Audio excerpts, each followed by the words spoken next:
Les quiero hablar de la vida social de la poesía japonesa, de las formas en que los poemas circulan y tienen efectos sobre la vida de las personas. Es algo que me despertó curiosidad ya hace un tiempo.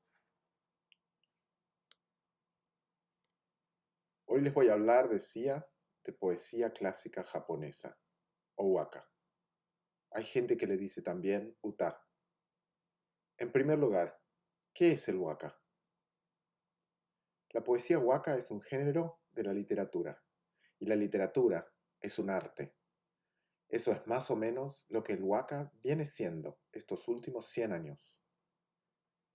Y es posible rastrear el origen de esta noción de waka como arte literario en una serie de artículos que el crítico y poeta Masaoka Shiki publicó durante la década de 1890. La postura de Masaoka Shiki, un crítico moderno, es pertinente a esta charla sobre el lugar de la poesía en la historia cultural del Japón, porque de alguna manera articula nuestra propia postura, la visión contemporánea de hoy en día, sobre lo que la poesía es, la función que puede tener en nuestra sociedad y los efectos que tiene sobre nuestra cultura. Quiero compartir con ustedes dos pasajes de estos artículos de Masaoka Shiki. El haiku es parte de la literatura. La literatura es parte de las artes. Por lo tanto, el criterio de belleza artística es el mismo criterio que rige la literatura. Los criterios artísticos de la literatura son los mismos que los del haiku. Esto quiere decir que un único criterio artístico ha de ser aplicado a la pintura, escultura, música, teatro, poesía y narrativa de ficción. El haikai consistía en la creación de versos enlazados y se practicaba en grupo, de forma colectiva. Buscaba combinar la elegancia del waka con imágenes y expresiones más cotidianas para lograr un efecto de contraste y sorpresa. Shiki había aprendido haikai o haiku, como pasó a llamarlo Shiki, antes de haber aprendido waka. Este pasaje de su artículo se aplica tanto al haiku como al waka. Y este es el segundo pasaje. No hay nadie más tonto e irresponsable que un poeta del waka. Cuando escuchan las palabras poeta del waka, Utayomi, los poetas del waka piensan de inmediato que no hay nada mejor que el waka. Pero los poetas del waka no conocen más que de waka. Y esa es la razón por la que tan arrogantes creen que el waka es lo mejor. No entienden siquiera la forma poética más cercana al waka, es decir, el haiku, y asumen que ya que haiku y senryu, que es como el haiku pero cómico, tienen 17 sílabas, tienen que decir lo mismo. Son tan irresponsables que no estudian poesía china y en el mejor de los casos solo tienen un conocimiento analfabeto y superficial de la poesía occidental. ¿Qué sorpresa se van a llevar cuando escuchen que las novelas y los libretos dramáticos son parte de la literatura tanto como el waka? El tono de estos artículos es polémico. Masaoka Shiki está tratando de reformar el campo de producción cultural. En otras palabras, quiere ofrecer una nueva respuesta a una pregunta básica y antigua. ¿Qué tipo de libros merecen ser escritos y leídos? Masaoka Shiki escribe en el contexto de dos tendencias relacionadas. En primer lugar, están los debates y experimentos sobre la unificación de los lenguajes oral y escrito, hoy en día conocido como el movimiento Genbonichi. En segundo lugar, las disputas respecto de la reconfiguración de la cultura tradicional japonesa como respuesta a la introducción del discurso crítico europeo. Consideremos de nuevo estos dos pasajes de Masaoka Shiki.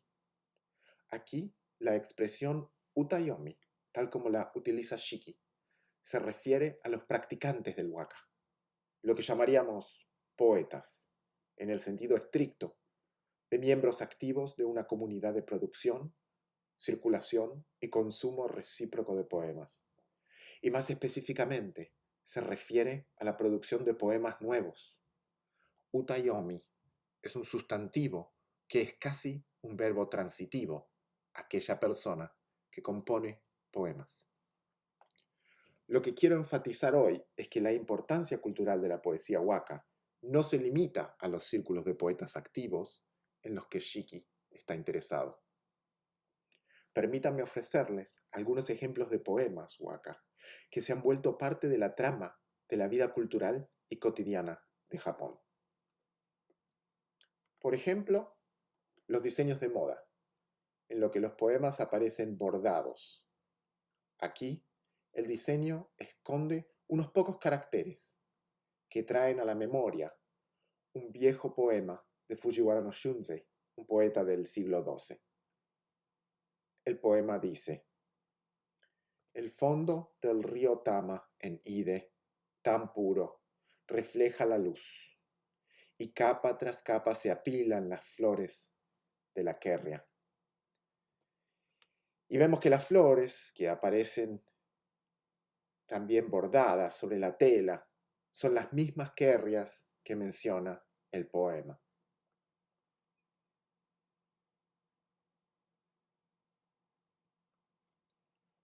Poemas waka aparecen también en obras de Laka, como en esta caja hecha por Hon Ami Koetsu, que data del siglo XVII temprano. También aquí se trata de un viejo poema, de Minamoto no Shitoshi, un poeta del siglo X. Viajo por los caminos del este, el puente flotante de Sano he de cruzar, pero los sentimientos que cruzan por mi pecho nadie los conoce. Todas las palabras del poema aparecen en la tapa de la caja, salvo una, la más importante, puente flotante, que solo aparece representada pictóricamente por este puente de laca negra.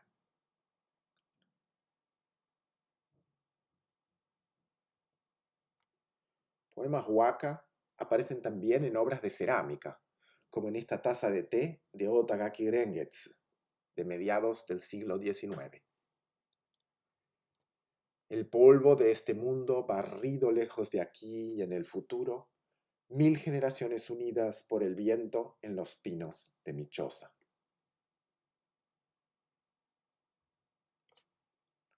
También como inspiración de un juego de cartas conocido como Utagaruta, en el que dos personas compiten por identificar un poema y encontrar primero la carta correspondiente. Por ejemplo, estas dos cartas, juntas, arman este poema de la princesa Shokushi. Mi vida, como un rosario de gemas, que si ha de cortarse, que se corte, pues si se estira, lo que mi pecho esconde solo me hará más débil.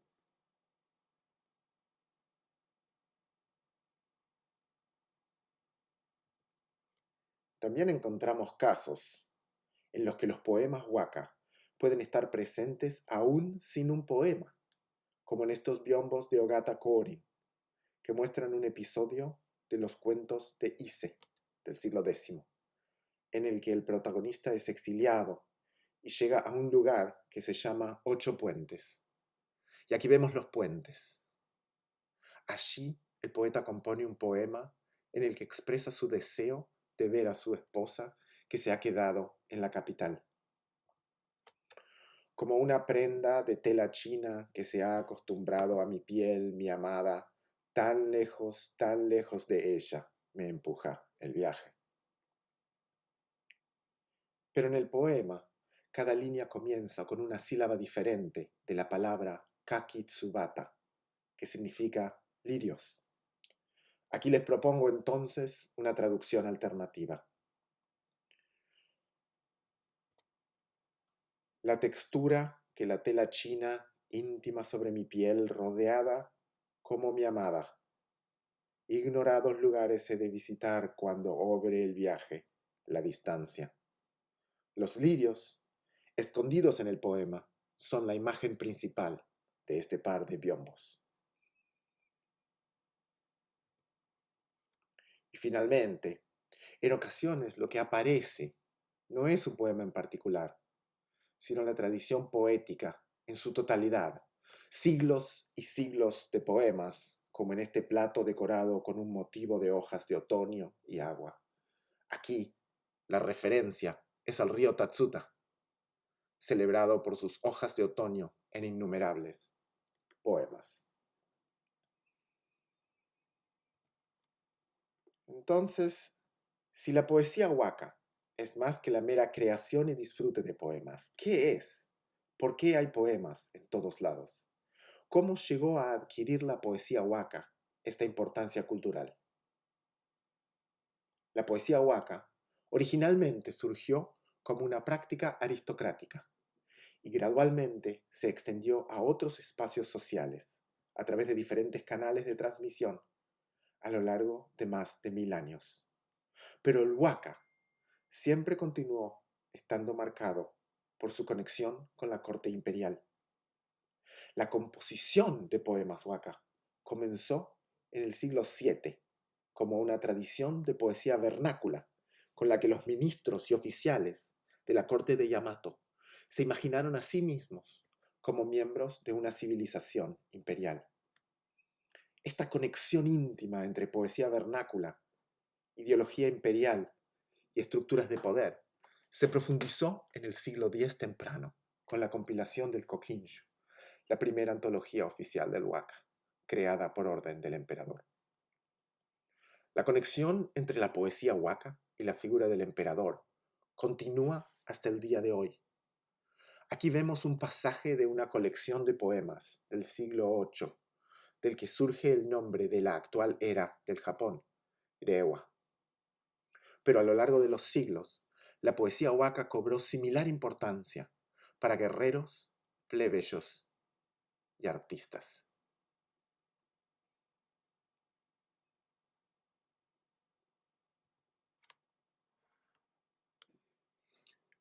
El tema principal de mi charla es la transformación del waka en una síntesis de la alta cultura. Y también me interesa el surgimiento de la convicción de que gracias a esta capacidad de síntesis cultural, el waka sirve como puerta de entrada a una experiencia cultural sofisticada, la de la corte imperial, a la que muy poca gente tenía acceso. Por eso, aquí se trata de la poesía como forma de aprender sobre la corte y también de divertirse a costa de los cortesanos. Aun cuando era imposible para la poesía waka contener la complejidad de la cultura de la corte en su totalidad, servía como guía para todos aquellos interesados en explorar la alta cultura japonesa durante el período premoderno. Los cambios sociales llevan tiempo y están llenos de idas y vueltas. Hoy les quiero hablar de 4 momentos históricos en los que las funciones sociales de los poemas se hicieron evidentes. En primer lugar, la transformación de la poesía waka en un lenguaje íntimo y a la vez sofisticado durante el período Heian, en particular durante los siglos X y XI. En segundo lugar, la incorporación en la pedagogía del waka de otras formas de conocimiento, historia y geografía, pero también habilidades sociales y etiqueta cortesana. Esto ocurrió en el siglo XII, en conexión con la creación de un aparato pedagógico para estudiantes de élite, hombres y mujeres de la aristocracia, así como unos pocos líderes guerreros, e involucró unas pocas familias de especialistas que ofrecían enseñanza directa y personalizada. Estos especialistas crearon para sus alumnos tratados poéticos, en los que el principal recurso pedagógico es la inclusión de breves pasajes narrativos. Tercero, la adaptación durante el siglo XIII de material narrativo proveniente de tratados poéticos en una serie de textos destinados a lectores de diferente extracción social. En muchos casos, estos lectores eran guerreros samurái de nivel medio o bajo, interesados en adquirir un conocimiento básico de la cultura de la corte, a la que no tenían acceso. Y por último, me referiré a los siglos XIV a XVI para abordar la incorporación de la poesía huaca en un marco de referencia más amplio, en el que la cultura de la corte se juxtapone a la cultura popular en obras de narrativa de ficción. Estas historias transmitían conocimiento sobre el huaca y a la vez lo parodiaban, con el objetivo de crear un efecto cómico pero educacional. Es decir, mi proyecto de investigación no se centra en la historia de la literatura, sino en la historia de las prácticas literarias, en sentido amplio. La principal inquietud es por qué la poesía huaca ha tenido tanta importancia aún para personas que no la practicaban, en el sentido estricto de ser miembros activos de una comunidad de producción literaria. A lo largo de los siglos, la práctica del huaca tuvo sus cimas y sus valles, pero siempre mantuvo su importancia como artefacto cultural en la vida social japonesa.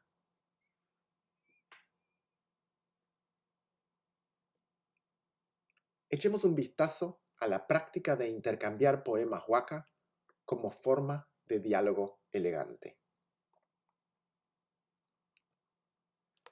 Estos dos poemas datan del siglo X.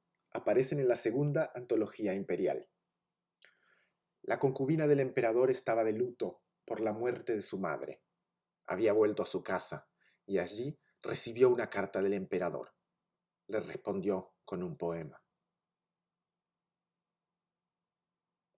Mis mangas, húmedas por las lluvias de verano, están ahora empapadas de rocío. La tristeza del otoño. Y el emperador respondió con otro poema.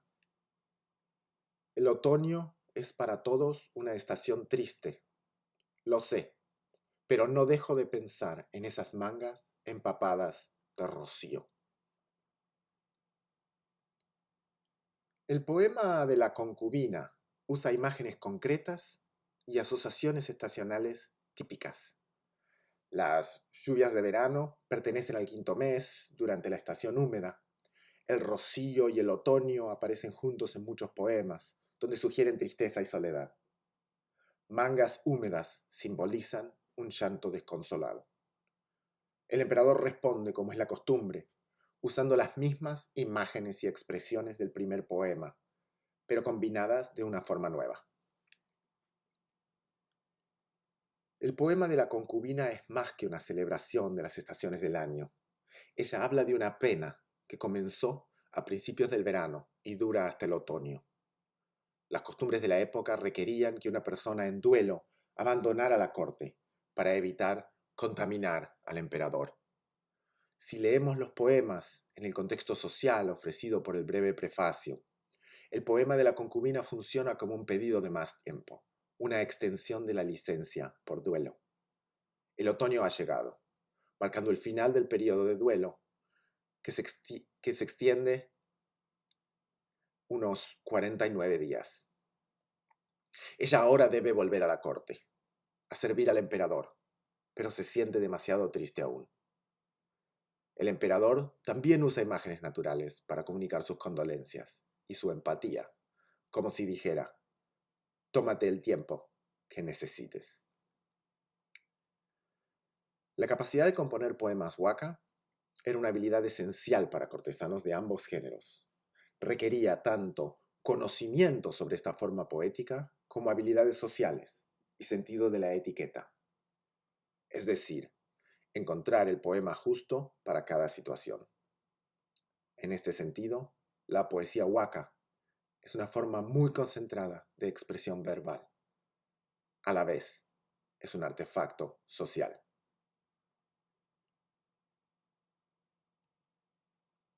Este tipo de intercambio privado de poemas es muy común en textos del siglo X y XI. Muchos de estos cuentos han sido traducidos al castellano.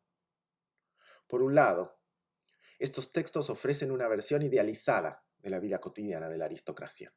Por el otro, esta versión romántica es la que se volvió la versión aceptada durante los siglos siguientes.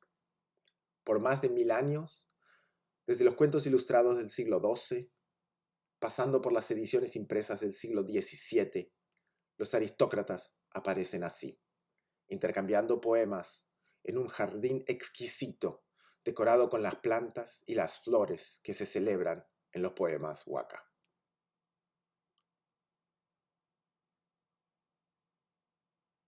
Pero había otras formas en las que los poemas waka eran creados y circulados, tanto o más importantes. Por ejemplo, las competencias poéticas y las reuniones poéticas. Y también se componían poemas como parte de los rituales de la corte, las celebraciones y las ceremonias religiosas, conectadas con los dioses y los budas. El uso de poemas en diálogos privados nunca desapareció, pero dejó de ser la principal forma de composición del waka. El surgimiento de una poesía centrada en competencias públicas y formales transformó las reglas que determinaban cuándo un poema era un buen poema. Esto se conecta con la segunda función social de la poesía. Es la fusión del waka con otros tipos de conocimiento, que ocurrió durante el siglo XII. Para entonces, ya habían demasiadas antologías poéticas, muchos poetas famosos, muchísimos poemas clásicos. Memorizar el canon literario se había vuelto imposible. Para peor, a diferencia de otras disciplinas cortesanas como la música o la caligrafía, los poemas waka hacían referencia a leyendas, rituales, eventos históricos, la geografía de las provincias y las costumbres locales de los más remotos pueblos de montaña o de mar.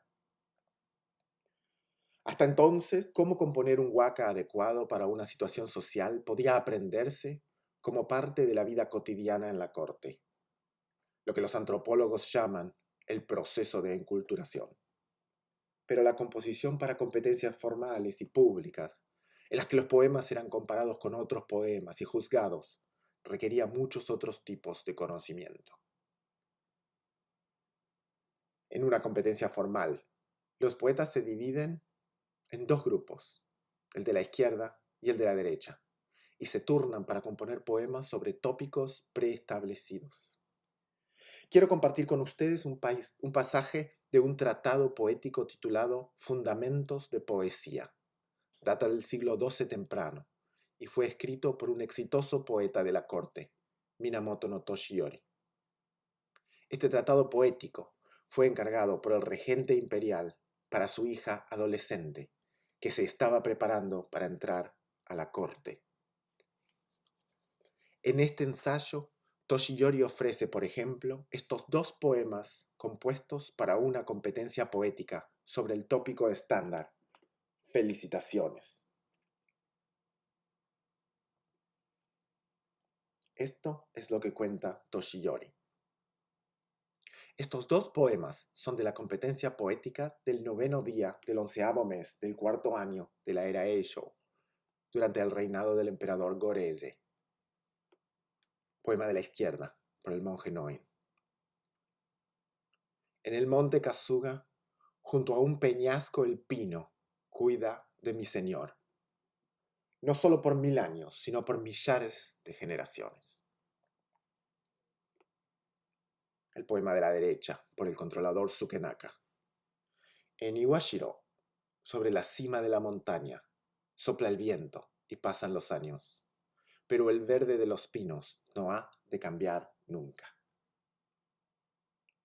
Toshiyori luego apunta dos anécdotas en relación con estos poemas. La primera es que unos días luego de la competencia, uno de los poetas que había participado criticó el segundo poema, compuesto por Sukenaka. Aparentemente, Sukenaka reaccionó con enojo y dijo que esa persona no sabía de qué hablaba. Toshiyori explica que lo que esa persona había criticado era el uso de la expresión Iwashiro. Esta expresión se origina, nos cuenta Toshiyori, en un poema de la colección más antigua del waka, del siglo VIII, titulada Manyoshu. Este es el poema. En Iwashiro, ato las ramas de un pino con una cuerda. Si funciona, podré volver a casa. Y esto es lo que Toshiyori dice sobre este poema. Cuando el emperador Kotoku renunció al trono, se suponía que su sucesor iba a ser el príncipe Arima. Sin embargo, el emperador pensó que su hijo no sería un buen emperador y decidió negarle la sucesión. El príncipe Arima, enojado, abandonó la ciudad, atravesó montañas y campos, y al final, en un lugar remoto llamado Iwashiro, el príncipe ató las ramas de un pino y compuso este poema. Toshiyori explica que por esta conexión con la desgracia y el exilio, la expresión Iwashiro no es aceptable en un poema sobre el tópico felicitaciones. La historia del príncipe Arima se cuenta en una crónica histórica. De acuerdo a esta versión, luego de la muerte de Kotoku, Arima intentó un golpe de estado, pero fracasó y fue condenado a muerte. Toshiyori no dice nada de estos detalles cruentos, quizás porque escribe para una lectora adolescente. El punto que Toshiyori quiere resaltar es que para comprender este poema es necesario saber un poco de historia, y a la vez que al estudiar poesía uno adquiere conocimientos sobre la historia de la corte imperial.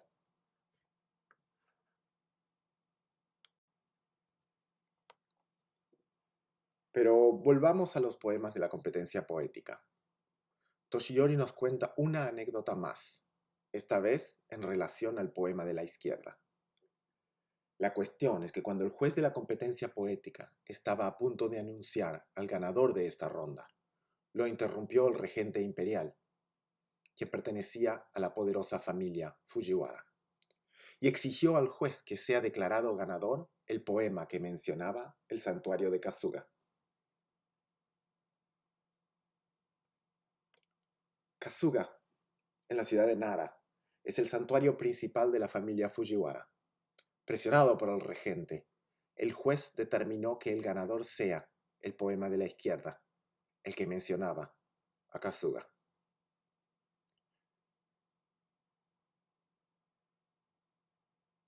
A través de estas dos anécdotas, Toshiyori enseña a su estudiante sobre la historia lejana de la corte y la casa imperial, y también sobre las relaciones de poder en los círculos de poesía de la corte contemporánea. Este es nada más que un ejemplo de los muchos poemas que Toshiyori conecta con subtextos o intertextos, que van desde leyendas populares y sutras budistas hasta episodios de la historia de China. También se expande sobre la geografía del país y sobre cómo ha de ser representada en poemas, así como sobre el origen de expresiones arcanas. Las explicaciones de Toshiyori, presentadas bajo la forma de anécdotas, sugieren que detrás de cada poema hay un dato o un cuento interesantes, y que aprender poesía requiere y permite aprender sobre la historia, costumbres, lenguajes, rituales y valores de la corte. Estas anécdotas del tratado de Toshiyori, junto a las de otros tratados del siglo XII, fueron luego incorporadas y recontextualizadas en obras para un grupo diferente de lectores. Llegamos así a la tercera función de la poesía, como forma de aprender sobre la vida cotidiana de la corte para personas que no tenían acceso a la corte. Surgió cuando las anécdotas de los tratados poéticos para personas de élite comenzó a aparecer en tratados sobre otros temas para guerreros samurái de nivel medio o bajo. La segunda mitad del siglo XII estuvo marcada por el ascenso de familias de guerreros, en japonés bushi o samurái, primero en la capital y luego en una ciudad del este llamada Kamakura, que se convirtió en la sede del gobierno militar de facto, mientras que la capital retuvo cierto poder y el control de la administración imperial.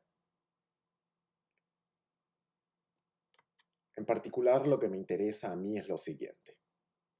Los líderes guerreros estudiaban poesía waka con los mismos instructores que los aristócratas, pero los guerreros de nivel más bajo, los funcionarios de la nueva burocracia que iban y venían entre Kamakura y la capital, no tenían acceso a la vida cotidiana de la corte. En otras palabras, durante el siglo XIII surgió un nuevo grupo de lectores interesados en guías sobre cultura aristocrática. Estas son algunas de las obras literarias que reflejan los eventos que marcaron este periodo, así como las formas en que el acceso al poder de las familias guerreras transformó la sociedad y la cultura japonesas.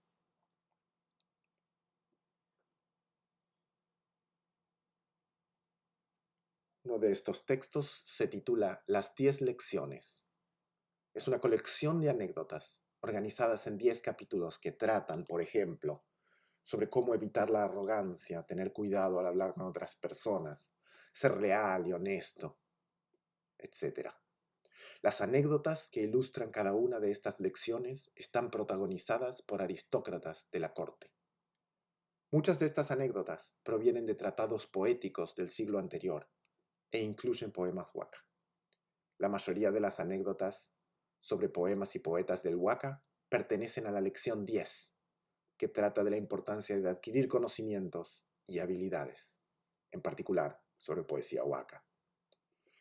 Lo que quiero remarcar es que este no es un tratado para poetas, sino un manual para jóvenes guerreros que desean hacer carrera profesional al servicio de un gran señor. Para esos lectores es tan importante entender qué es la poesía waka como comprender de qué forma se la practica en la vida cotidiana de la corte imperial, a la que estos guerreros no tienen forma de acceder directamente.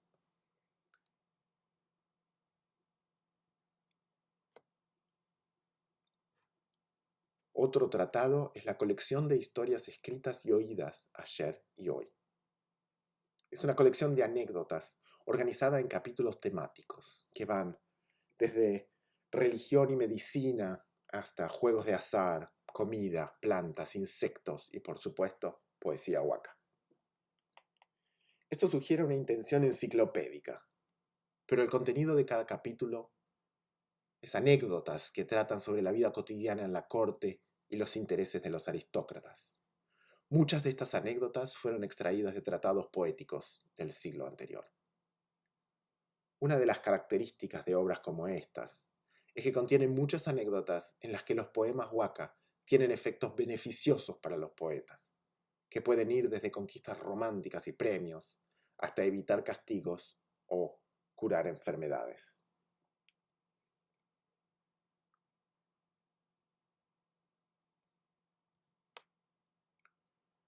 Y finalmente, consideremos la última función de la poesía waka, como blanco de parodia de la cultura cortesana en obras de narrativa, ya no aristocrática ni guerrera, sino plebeya. Esto requirió incorporar el waka a un esquema retórico en el que la elegancia de la corte se yuxtapone a la cultura plebeya o popular, con fines didácticos y también de entretenimiento.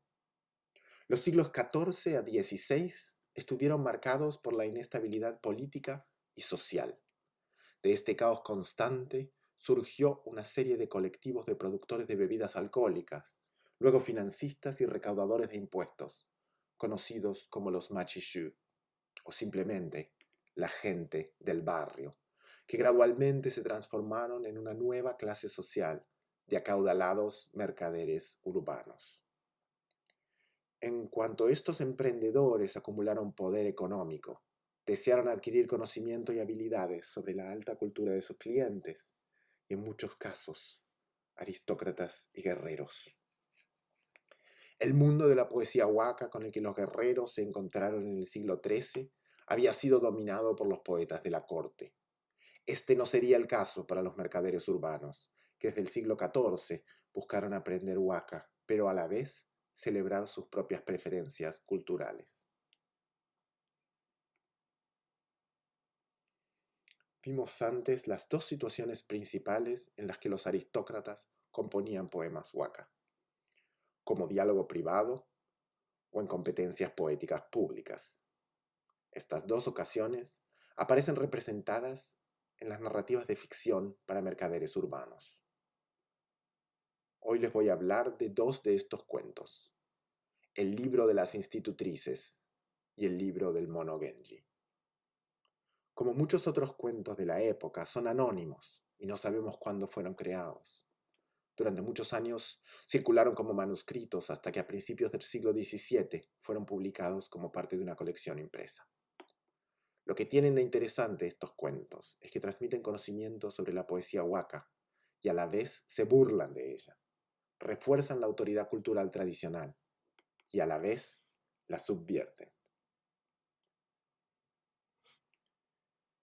Echémosle un vistazo al libro de las institutrices, en el que aparece representada una reunión poética formal.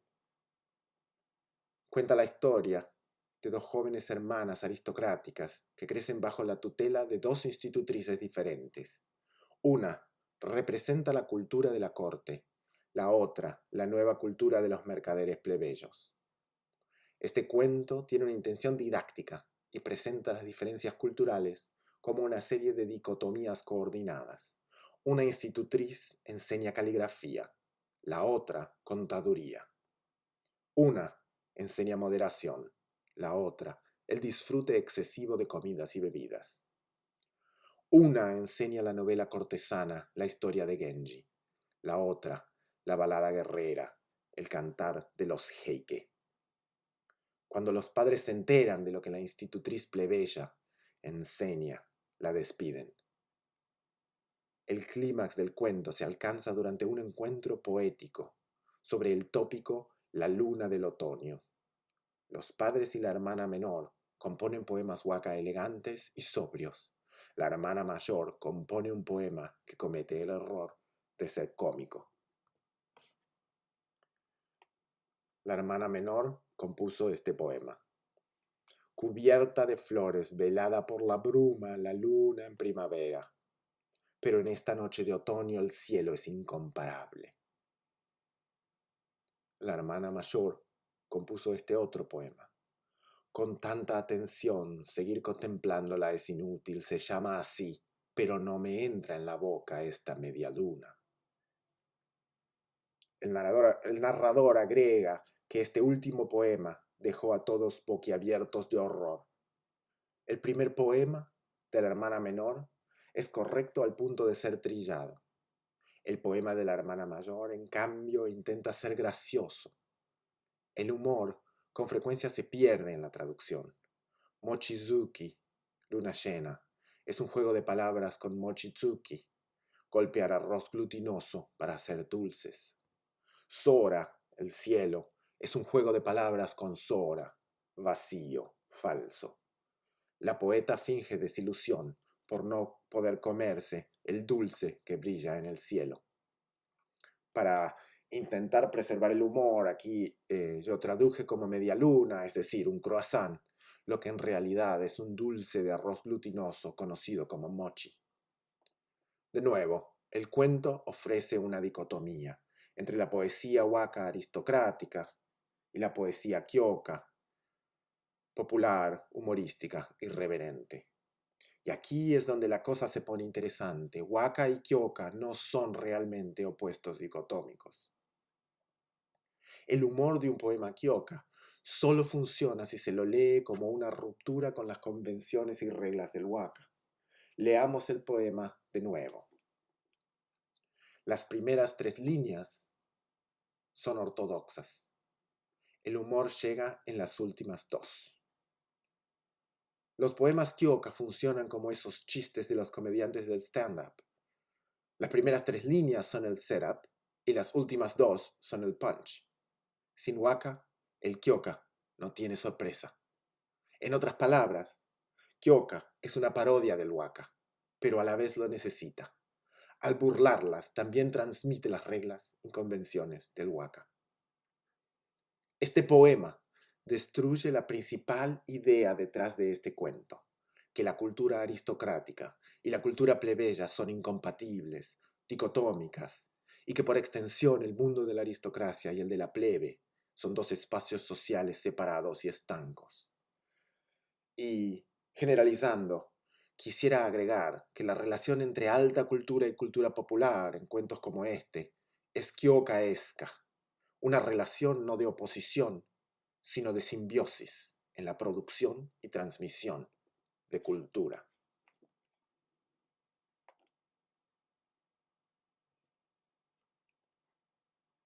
Esto puede verse en este otro ejemplo. Esta vez no se trata de una reunión poética, sino de un diálogo privado. Aparece en el cuento titulado El libro del mono Genji, sobre un vendedor de sardinas de provincias que viaja a la capital y se vuelve rico. Se enamora de una cortesana elegante y snob, y el cuento describe sus esfuerzos por conquistarla, por ejemplo disfrazándose de un acaudalado señor feudal. La mayor parte del cuento está dedicada a situaciones cómicas, en las que sus mentiras son descubiertas, y el vendedor de sardinas debe inventar las más inverosímiles excusas, con frecuencia mediante la composición de poemas kyoka.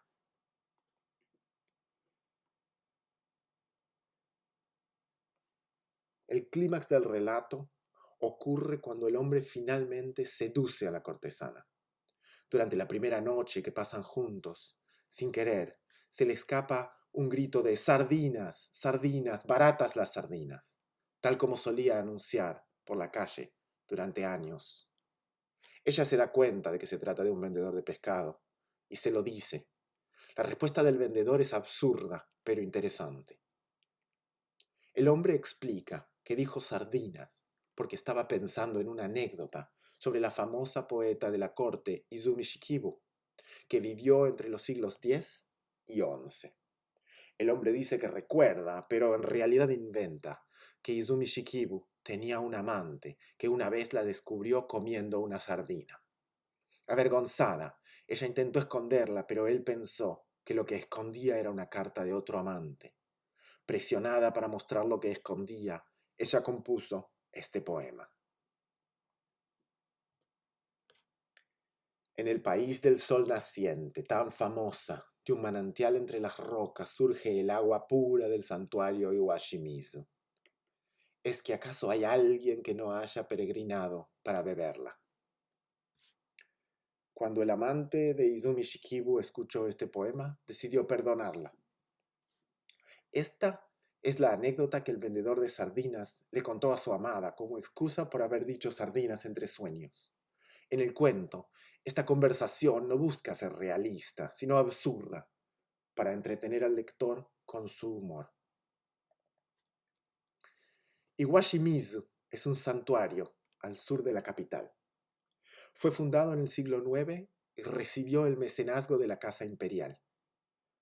Es un lugar famoso por su manantial de agua fresca. Iwaware, en la segunda línea del poema, se refiere a una grieta en la roca, de la que surge un manantial de agua pura. Es también un juego de palabras, ya que Iwao significa celebrar. Pero la expresión Iwa Shimizu, literalmente roca, agua pura, puede leerse también Iwashi Mizu, sardinas en salmuera. Y Mairu en la cuarta línea significa peregrinar, pero también puede significar comer. Por eso es posible leer este poema de otra manera.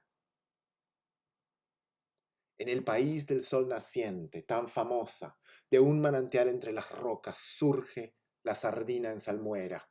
¿Es que acaso hay alguien que no la haya comido nunca? En una lectura, el poema celebra el peregrinaje a un santuario conectado con la casa imperial y la corte. En la otra, un juego de palabras sobre una comida popular. Este poema es un kyoka. Combina la elegancia aristocrática del waka con la vida cotidiana de plebeyos y comerciantes. Esa juxtaposición aparece en el poema como un giro cómico inesperado. Las primeras tres líneas son el setup. A primera vista parecen ortodoxas elegantes. Y las últimas dos son el punch. Revelan el giro vulgar y humorístico. A lo largo de este cuento, el vendedor de sardinas compone una y otra vez poemas kyoka como este, que juegan con el contraste entre la alta cultura y la cultura popular. El cuento termina con la cortesana diciéndose a sí misma: si de verdad fuera un vendedor de sardinas, no sabría tanto de poesía waka. Y el narrador cierra así: él había dedicado su vida a la poesía waka, y así logró evitar situaciones vergonzosas y ganarse el corazón de su amada. Hace un momento mencioné que algunas obras del siglo XIII contenían anécdotas en las que los poemas waka traen beneficios al poeta. Estos beneficios podían ser prácticos, sociales, financieros o religiosos. Uno de los beneficios más importantes era de tipo romántico, la posibilidad de seducir a través de poemas. Y sobre todo, de seducir a personas de una clase social más elevada. El cuento del vendedor de sardinas es una parodia de estas narrativas sobre los beneficios de la poesía, y por extensión, una parodia de la costumbre aristocrática de intercambiar poemas waka como forma de diálogo elegante. La parodia opera mediante la sustitución de los elegantes poemas waka por los humorísticos e irreverentes poemas kioka, de un hombre aristocrático por un vendedor de sardinas, de una dama de la corte por una cortesana. Este cuento es una parodia de la cultura aristocrática, pero a la vez transmite conocimientos básicos sobre esta cultura. Y es también una sátira de la cultura plebeya, en particular de sus ilusiones de alcanzar ascenso social a través de la educación cultural.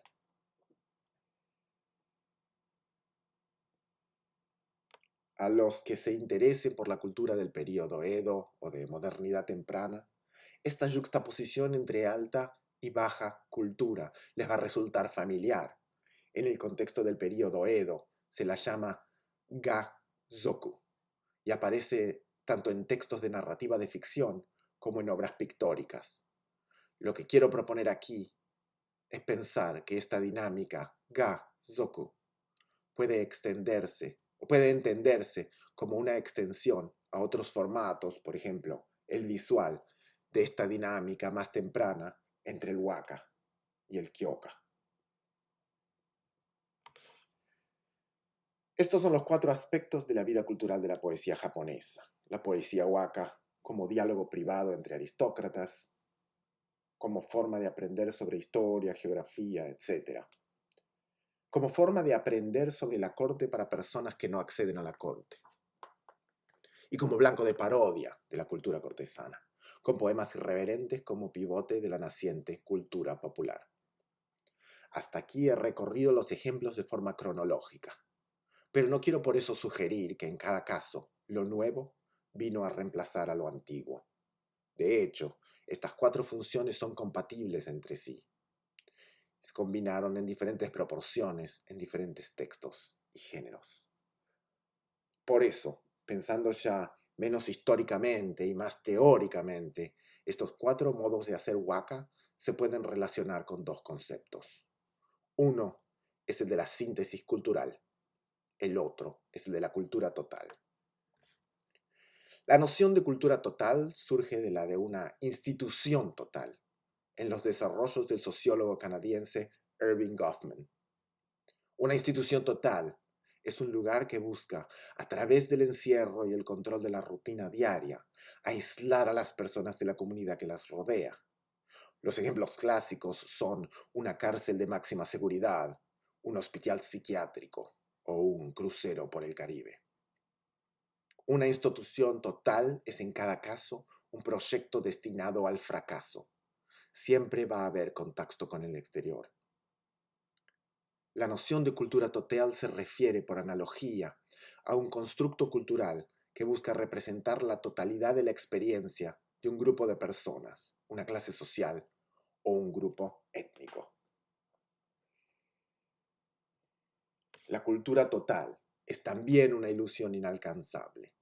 La idea de que la poesía waka es la cultura total de la aristocracia japonesa ignora, por ejemplo, que el lenguaje de la burocracia imperial era el chino clásico, del que la poesía en chino era un componente fundamental.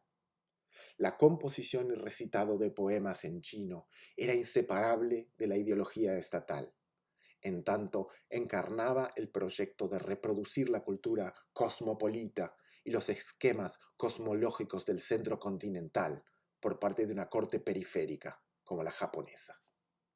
A lo largo del período premoderno, los poemas waka y los poemas en chino eran parte de una dinámica compleja irreductible a una relación jerárquica con el poema en chino por sobre el waka, e irreductible a una relación de complementariedad en la que juntas darían voz a una experiencia única, e irreductible a cuestiones lingüísticas o étnicas en las que el waka es la versión nativa y la poesía en chino la foránea.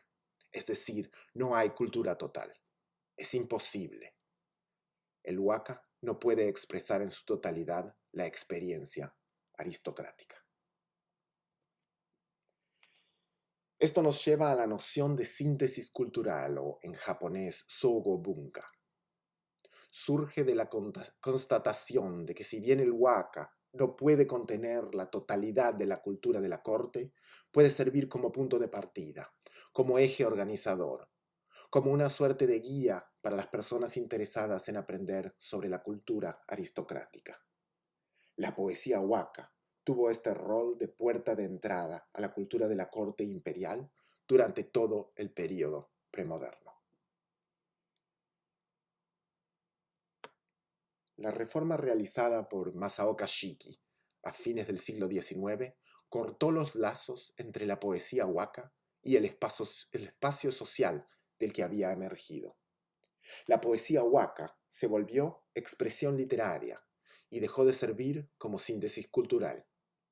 Ese fue un prerequisito para que la narrativa de ficción y la lírica tradicional se pudieran volver literatura nacional. Las grandes novelas del siglo XX existen gracias a este giro. En ellas puede verse la influencia de esta noción de un campo de producción cultural, en el que la literatura es ante todo expresión artística. Ahora, desde la modernidad, la poesía waka ya no funciona como síntesis cultural. Durante la modernidad, encontramos varios intentos de construir otras síntesis culturales. Quizás la más exitosa fue la ceremonia del té.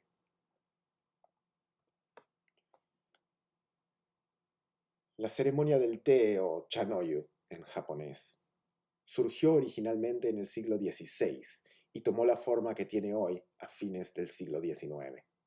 Lo que los maestros de té ofrecen no es, como el caso del waka, acceso a la cultura aristocrática.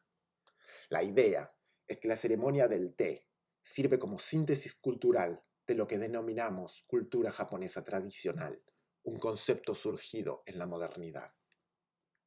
De acuerdo a esta idea, estudiar la ceremonia del té permite aprender sobre muchas otras disciplinas. Arquitectura tradicional, jardinería y diseño de paisajes, teatro, en este caso el teatro no medieval, metalurgia, carpintería, lacado, cerámica, budismo, caligrafía, diseño en papel, arreglos florales, cocina, incluso cómo anudar una soga de forma tradicional y elegante. Y uno aprende que la ceremonia del té es una forma sofisticada de diálogo social y la base de la etiqueta para jefes y jefas de Estado y del cuerpo diplomático. Aquí, el patriarca de una familia de maestros del té, llamada Urasenke, prepara una taza para el príncipe Guillermo de Gran Bretaña. En su sitio web institucional, la escuela Urasenke lo explica de esta manera. La ceremonia del té está basada en una profunda espiritualidad y un pensamiento independiente. Ha sido transmitida por muchos años como el arquetipo de la cultura tradicional del Japón. Más aún, es una síntesis cultural compuesta de diversas disciplinas, tales como artesanía, arquitectura, diseño de paisajes, etc. Es posible conectar esta noción de la ceremonia del té como síntesis cultural con los desarrollos de Hisamatsu Shinichi, profesor de la Universidad de Kioto, maestro del té y monje zen, que fue muy influyente durante las décadas de posguerra, y también con otras formas de discurso sobre la identidad cultural japonesa que circulaban en esa época. Pero yo creo que la idea de que una disciplina puede servir como síntesis de otras disciplinas proviene del waka, de los muchos siglos de producción cultural compleja, rica, contradictoria, en torno a la promesa del waka de ofrecer conocimientos sobre la corte y la aristocracia. En ese sentido, la vida cultural de la poesía japonesa continúa hasta la actualidad. Eso es todo. Muchas gracias.